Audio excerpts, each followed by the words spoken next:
Welcome to our explainer. Today, we're unpacking the chilling narrative structure of the viral summer vacation case file. You know, if you're fascinated by how stories construct dread piece by piece, you are absolutely in the right place. We're diving into a masterfully woven tale of isolation, mistaken identity, and just sheer terror. So how exactly does a nostalgic summer trip in 1998 turn into a fight for survival? Well, let's analyze exactly how this story meticulously builds its terror from the very first frame. We're looking at your quintessential summer holiday setup, right? But it rapidly descends into a nightmare, basically weaponizing nostalgia against its own characters. Section 1. Journey to Shimla, the farmhouse isolation. To establish our baseline of isolation here, let's just trace their steps. The year is 1998.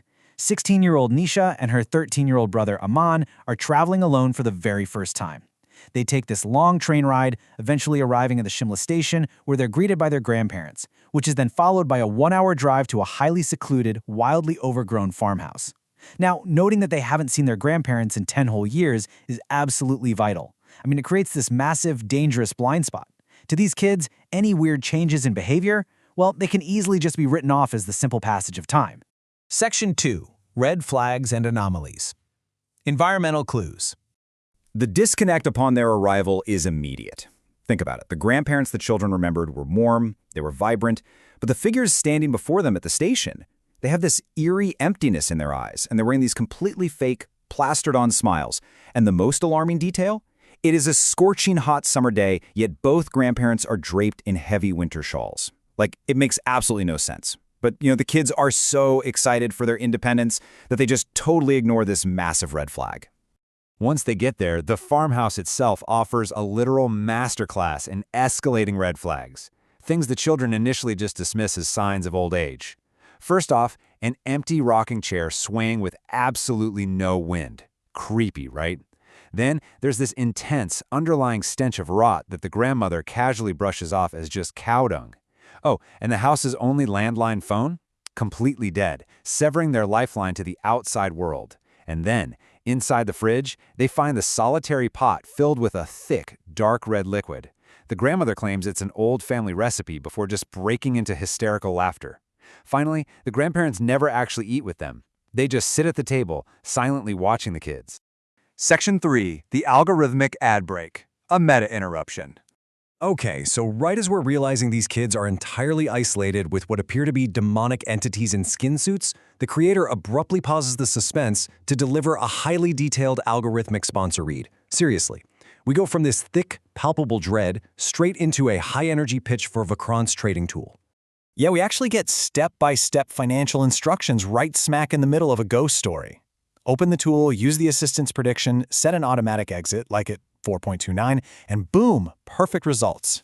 It perfectly highlights how modern digital horror relies on these jarring monetization tactics to fund the scares. It's a total whiplash effect for sure, but honestly, it serves to give the audience a brief, bizarre moment to catch the breath before plunging us right back into the true darkness of the farmhouse. Section 4. Escalating nighttime terrors. The facade breaks. So, the sun sets, and the grandfather issues this incredibly strict warning as he turns off their bedroom light. Quote, "You will hear animal noises at night, do not be afraid, and absolutely do not leave your room." Now, as we all know, this is a classic horror trope that practically guarantees the rule is going to be broken.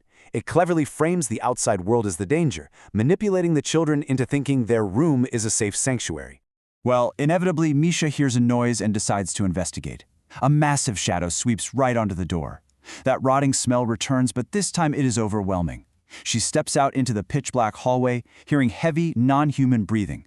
And then, before her eyes can even adjust to the dark, a hand clamps down hard on her shoulder. She turns around, screaming, and it's her grandmother. But her grandmother's face is now deathly pale, literally glowing in the darkness, and she's wearing that exact same plastered, fake smile. The grandmother simply tells her to go back to sleep. The realization here is absolutely chilling. The threat isn't wild animals outside. No, the threat is already inside the house, wearing her grandmother's face. Section 5. The cursed photograph. Supernatural daylight. The next day, left alone while the grandparents allegedly work out in the fields, Aman is sitting there doing his holiday homework when he starts hearing phantom children playing indoors. Then, he spots the distinct shadow of a small boy outside the window. Rushing inside to greet what he thinks are guests, he finds a completely empty, dead silent drawing room. He slowly realizes he's wandering this rotting house entirely alone.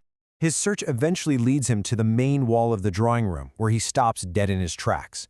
Hanging right there in the center is a large black and white photograph of his grandparents. But thick, red blood is actively weeping and flowing from their eyes in the picture. This visual of the bleeding photograph cements that they are dealing with something deeply demonic. Now, when he drags a terrified Nisha into the room to show her, the photo has magically returned to normal. But they've seen enough. This phenomenon finally forces the siblings to take action. Section 6. The Locked Room Discovery. The Climax. At this point, the siblings know that the terrible smell is radiating from the grandparents' permanently locked master bedroom. The sequence of discovery here is just agonizing. First, they frantically search around and manage to find the master keys. Second, they creep upstairs and unlock the heavy door. Third, the very moment it creaks open, they are violently hit by a stench of rot so overwhelming they literally gag. And finally, peering through the gloom, they spot two badly decaying corpses lying side by side on the bed. As Nisha forces herself to step closer to the bed, her blood just runs cold. Around the neck of the decaying female corpse rests a very specific piece of jewelry. It's the exact same locket their grandmother had always worn.